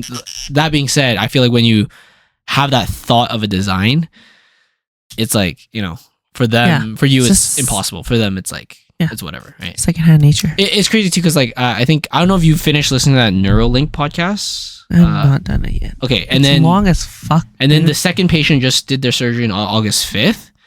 But what's cool is, I'm not saying art will die one day, but what's cool is one day, potentially, with a Neuralink, you could create art with your mind. So like what you imagine the thing would look like would actually kind of look like that when you like create a piece of artwork, right?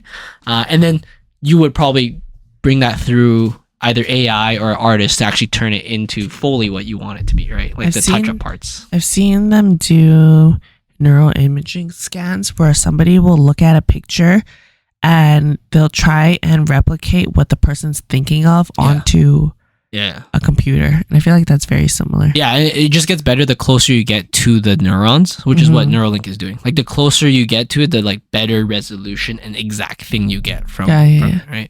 So like when you just put that helmet thing when they do those type of studies, it's like I said before, it's like, you know, putting a microphone outside the stadium and kind of knowing what's going on, whereas like actually going into the stadium and putting the microphone there and then like hearing exactly what's going on. Yes. Right? That's the difference between Neuralink and just these other tools. I can see that. Yeah. And then I just have my fun one left if you want to talk about anything else. No? Okay. This was just, okay, so I always watch random games on Twitch and whatever, or on YouTube and stuff. And they somehow create this cool or funny scenario. So like, would you rather have 0 soulmates or 2 soulmates? Oh shit. So they talked about that. This is just gamers talking about it. I was like, dude, this is actually a wild question. It is a very like not obvious answer. You know what I mean? Off the bat. Right, it's weird, right? It's like 2 soulmates sounds like a fucking disaster waiting to happen. Yeah. And then 0 soulmates sound like sad as fuck. I would say 2 though. Oh, yeah. I would bet on the fact that I probably won't meet the other one. Oh.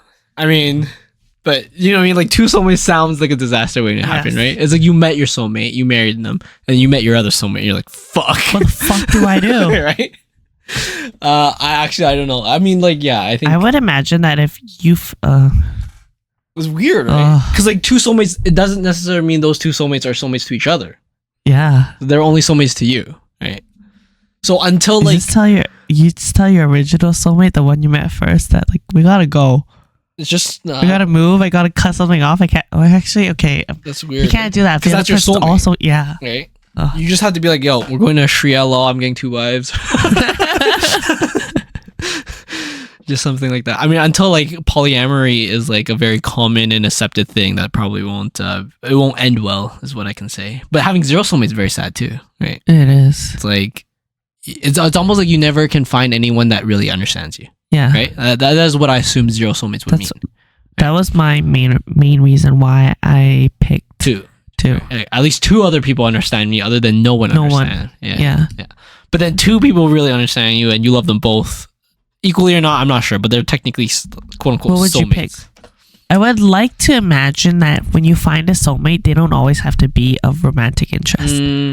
Like, what if one has the romantic part and one doesn't? Or you're saying they're exactly equal? Like that's. If you found a soulmate that was a girl, would you not date her? I'd probably call her my best friend. I don't know. They're your soulmate though. Like that's different. You know what I mean? It's like you were meant to be together. Is a soulmate, right? Like that's kind of the definition of like a soulmate. In every single which way type of thing. Yeah. Like isn't that? I mean, okay. My connotation of soulmate is that like you guys are meant to be a thing forever. Yeah, that could be like a friendship type of thing. Yeah, okay. I see. Okay, I completely see what you mean. I feel like I have a friendship that's very similar to that. So my friendship with Carmen, she's my best friend that I've been best friends with her since I was 13. Yeah, but she's not your soulmate. There's still a wall there. There is still a wall there for sure. Yeah, but our friendship, we've always said it's kind of like a friendship and a relationship at the same time. Okay. Because there are certain things in friendships that you don't do when you're in a relationship, or that you do specifically just in a friendship and not a relationship. Yeah. And there's certain levels of like commitment stuff that you do in a relationship that you wouldn't do in a friendship. Yeah. But ours is like in that middle line. Yeah. No, I can see that. But it's yeah, I don't know, like. But I the soulmate always mean like everything. Yeah. Like sexual and all that other stuff, right? And that's weird, right? That's not me. Like that'd be wild. You think it's hard for you for a guy to be wild? That would be. I'm like, am I gay or something? I mean, it would be the same thing with a girl. You would ask yourself if you're gay. Okay, this might sound mean, but I think for girls, like the bi thing isn't really a thing people care about. You know what I mean? Like when a girl says they're bi, everyone's like, yeah, sounds normal as shit. When a guy says bi, like, no, you're gay. Right? You know what I mean? Right? But when a girl says they're bi, they don't instantly say, oh, you're gay. They just say like, oh yeah, okay. I think all girls are kind of bi, but not all guys are kind of bi, if that makes sense. To an extent, actually. I feel like there are some girls that if you told them you were bi, they would be like, holy shit, what the fuck, get away from me. Oh, really? They would be uncomfortable. Yes, I've heard it from some people that we both know. This sounds very rude, but I know like if a girl is very what's the word to say without being rude? Like, one, if they're very masculine, I feel like they're probably bi, is what I always think of instantly. Like, they got that masculine energy. They're a little bi, at least, at minimum. Or I don't know, just some girls you can just like see it or feel it. Like they're a bit too quirky. Like, they're probably bi. I can see it. Yeah. But yeah, no, that's kind of like also if a guy was bi too, like very feminine. Yes. Yeah. Or but, they would do things that you would. But there's no okay, this sounds rude, but like I feel like most guys would just say, yeah, he's gay. Like, not. Oh yeah, they would ask about gay first. Yeah, they wouldn't even just say bi. They're just like, yeah, they're probably gay. Yeah, I don't know what I would do. I would hope. I've always said this, and I know people in general, like my girlfriend included, but people everywhere probably won't agree, is like, I think a communal situation is always pretty ideal. If you talk about efficiency, like, let's not talk about, okay, this sounds a little bit greedy, but like if I had 2 or 3 wives and we were all working full time and we lived in one house, like I've kind of said this before, right? Yes, you mentioned. Like, we would live a very lavish life. Yes. Right? Because it's just the efficiency is insane. Yes. Right? It's just fucking insane. Yes. And yeah, it's like having kids, but they actually provide. You know what I mean? So like you have a living situation where everyone's providing. I don't imagine that's why some brown people houses are so lavish, because there's so many people living under one roof and they all contribute. Yeah. Well, is that luxurious or not though? Like, it's like they're kind of forced due to religion or familial pressures to have. I feel like some people actually prefer that though, because it feels really nice to be surrounded by so much family. Yeah, but they're like, yeah, they're an intergenerational household. Yeah. Right. Yeah. Yeah. I mean, it would make sense. Like, if I were to truly split the bill with my parents, which I don't. Yeah. we would in general have a much more lavish lifestyle. Yeah. But yeah, I think it's smart though, like in terms of efficiency and shit. I can see it for sure. Like, you just make a big meal, everyone's eating dinner together, everyone's happier. Like, emotionally it's smart. Economically, what if you need some like space? You just get a bigger house, your own time. I don't know. That's true. Yeah. And you don't want to eat with people all the time. That's true too. Or see people all the time, or hear people all the time. You know. Yeah.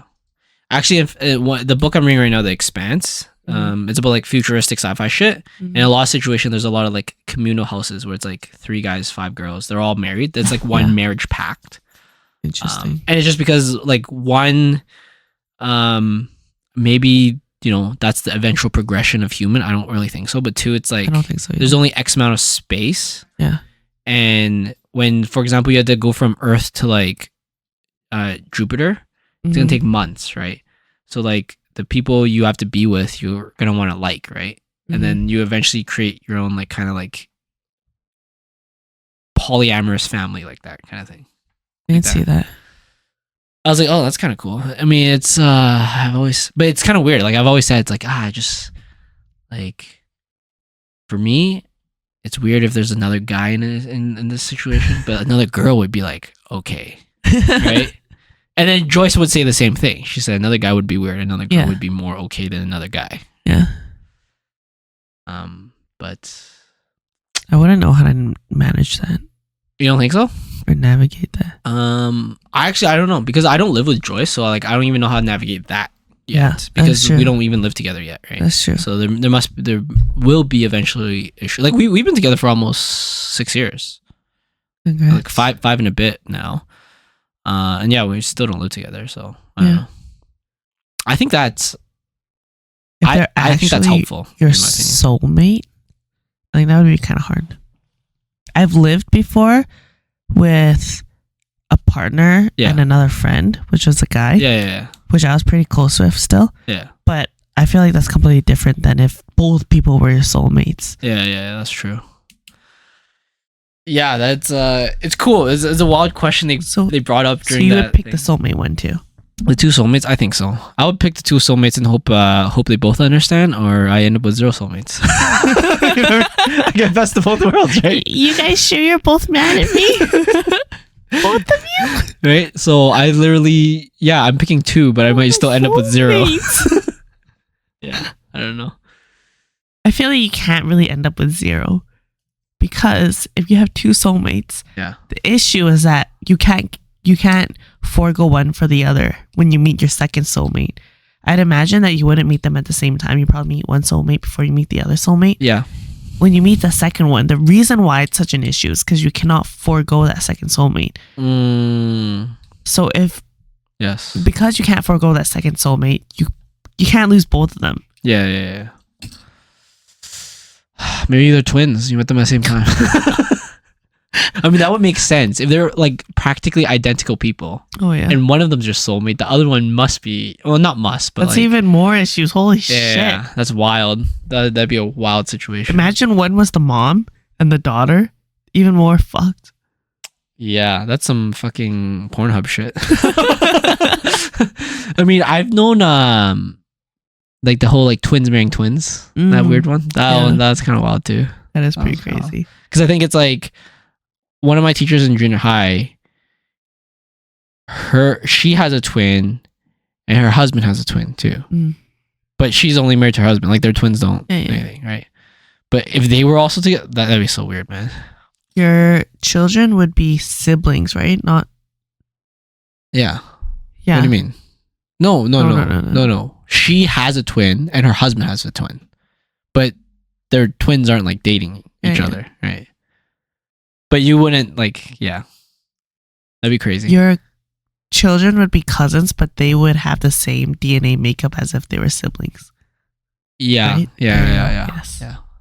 That's crazy. That'd be wild, eh? That's pretty crazy. I mean, if you need a kidney, you're right. You got so many options. We have plenty of options.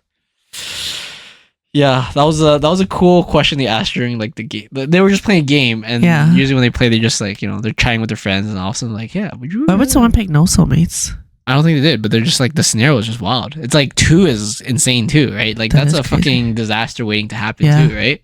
Like 0 is just sad. Yeah, 0 is just like whatever, right? Like, off yourself, join the military, whatever it might be. Or maybe they just don't find value in finding a soulmate. Yeah. Maybe their whole goal is just like to progress. They have an obsession with like some type of science or work, right? Yeah, that's fine. But still, like 2 soulmates, that's fucking wild.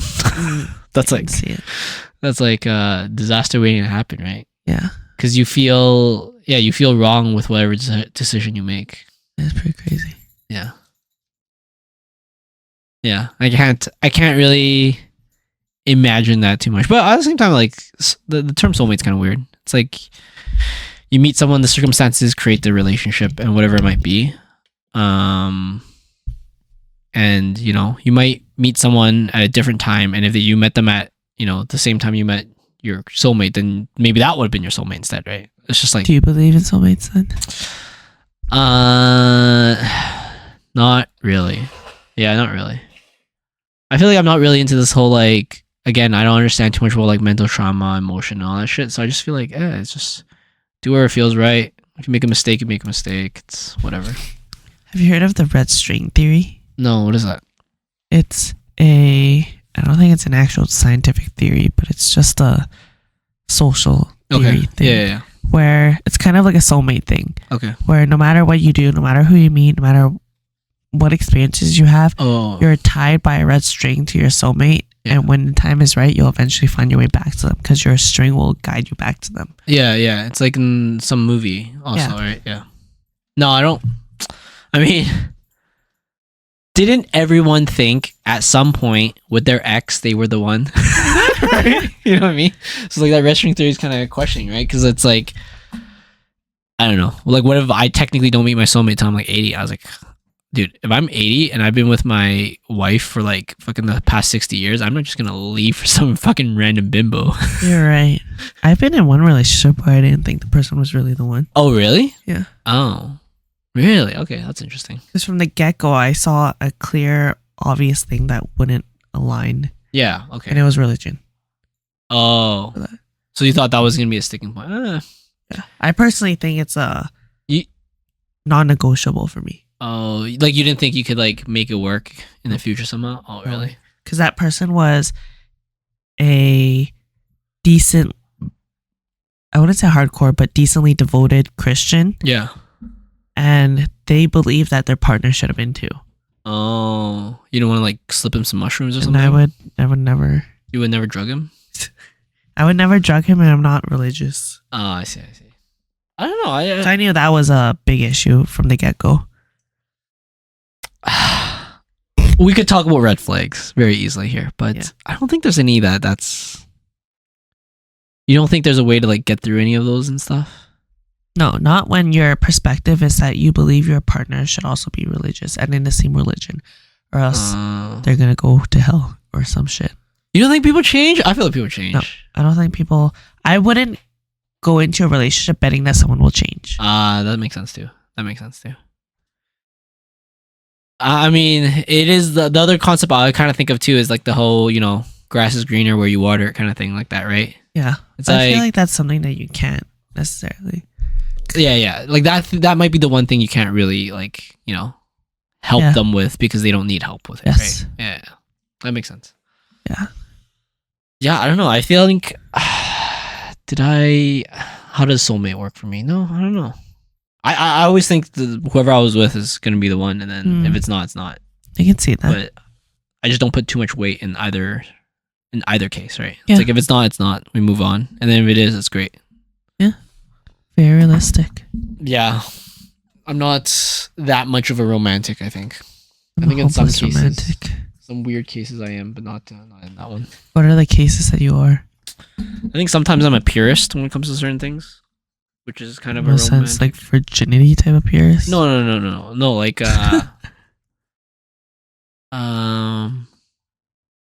actually, maybe not even a purist. Okay, in some scenarios in life, I want to see like the happy book or the story, the storybook ending type of thing, like that, right? And that's a kind of romantic gesture, right? Like, these people have been together for so long and stuff. But then my jaded side's also like, that shit's never gonna work, right? Yeah. I think, I don't know. I think I'm in a romantic when it comes to stories, but maybe not reality. I can see what you mean. Yeah. Like when I read a story, I want the good ending. Right? Yes. Like I love the trials and tribulation. I love it when it's like very close to reality. Yeah. But I still want the decent people of the story to have a decent ending.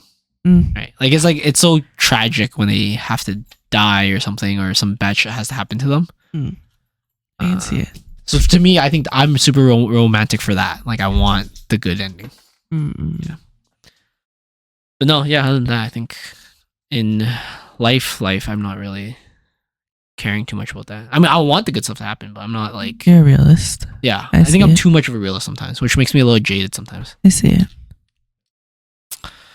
Which means I may or may not have met my soulmate. I won't know until I'm dead. Shit. Right? You don't think it's something that if you know, you know? I think you know... Okay, I think what you know changes with time. So then it's like, you know at that time. Yes. And then 3 months later, you now don't know. Yes, I get what you mean. Right. You could think that they're your soulmate. Yeah. Until they're not. I mean, it's so... I feel like this happens in everyone's relationship, but just people don't talk about it. It's like, you fall in love constantly. Like, it fluctuates all the time. Like, 1 week, you just don't really want to do much with your partner, and then another week, you're, like, madly in love with them. I see it. Right. And I feel like that's... Like, maybe people don't talk about it because it's not true, but I think it's very true. Because I feel like that happens to me sometimes. Right? Yeah. Like, some weeks, I'm just, like, zone and focus on something else. I just don't really care about my relationship side. And then some weeks, I care a lot about that, and I want to work a bit harder on that. Yeah. Right. I think that's just real life. Yeah, so then that's hard because in those weeks where you care, it feels like it's your soulmate. And the weeks you don't care, you're like, maybe it's not my soulmate. I don't know. Right? So. And then you hear some people talk about like their relationships and they say, it's never like that. And then I'd imagine that either they're really lucky to find something that never feels like that, or it's not actually true. Yeah, like I think I'm jaded, so I would just think it's not true. Like, it sounds mean, but I would from the get-go just think like, no, that's not true. You're just like, you have an ego with the or the shame with the bad side. So you're not willing to like talk about it. I imagine actually true just for some people. I would like to believe. It's just so hard to believe that there's no times where you just like, maybe hate's a strong word, but like just a certain time they just annoy you a little bit. You know what I mean? It's just so hard to imagine that's not the case, right? And then that would be what my friends Sophia and Colin would say. Yeah, and I just can't believe them. Yeah. I just know like they could. I'm not saying they're liars. Yeah. I'm just saying I don't believe their truth. Right. That makes sense. So either they are liars or I'm just wrong. Right? Yeah. So that's the only case, right? Yeah. But yeah, that's what I think. I just don't think that's possible. Like even with my best friend, my family and shit, there's just times I'm just annoyed with them, right? I agree. I've never experienced it before. Yeah, where it's like you're constantly a high with someone all the time. I was like, there's no way, right? Like I'm certain a neutral or a high. Yeah, yeah. Well, like even a little negative. Like okay, personally, I feel like that week Carmen had to change her sheets. She probably didn't like you a little bit. Yeah, yeah, and that's fine. No, I would imagine she liked me a lot. No. She just, like she did the there actions. Are other moments when she hasn't liked me. Oh, okay. I'll say Fair enough. But I yeah, would say that. But yeah, like there's certain times where the relationship is tested, and then you're just like, it's kind of shitty, but you know, yeah, it's the bounce back that creates the relationship, not the one scenario. Yeah. All right. So I think that's it. We just talked about random shit today. Anything else you want to talk about? No, you're good. Yeah. Save it for next time. Get some good topics in, fun topics too. I like a mix. Today was kind of a mix. A little bit serious, a little fun. I sometimes like it when we go all fun and then all serious. Both are fun. I like those. I like both too. I like when we do all fun. It's wild. We get some crazy scenarios and shit. It's pretty fucking wild. What did he say? So let's do the what would you do scenario again. Oh yeah. Also, one thing I want to talk about. Maybe I have a little bit of time. You know what would be cool if one day there is a way to get voice recording technology where we can like go on a walk and do a podcast. What do you mean? Why isn't that possible? It's just like wind and all that shit. It's just be like really shitty quality. Why don't you use one of the furry mics? Yeah, we'll think about it. But I think it's cool because I feel like the way I think when I'm sitting and the way I think when I'm walking is actually a little different. Oh yeah. Like when I'm at work and I'm doing like real work that's like getting shit done and stuff, I'm pacing around my desk. I'm like pacing around my desk, thinking about it, doing a little bit of work, pacing around. Like I'll do enough work to get to this next problem, and then I'll pace around for like 2 or 3 circles, and then I'll go back into it and shit. Oh, that's pretty cool. So like the thought process is different. So I'm actually kind of curious, like us sitting here compared to us like going for a walk, like how different the conversation might be. Let me try that. Yeah, that'd be cool. All right, cool. Thanks for tuning in, guys. See you guys. Bye, guys. Next time.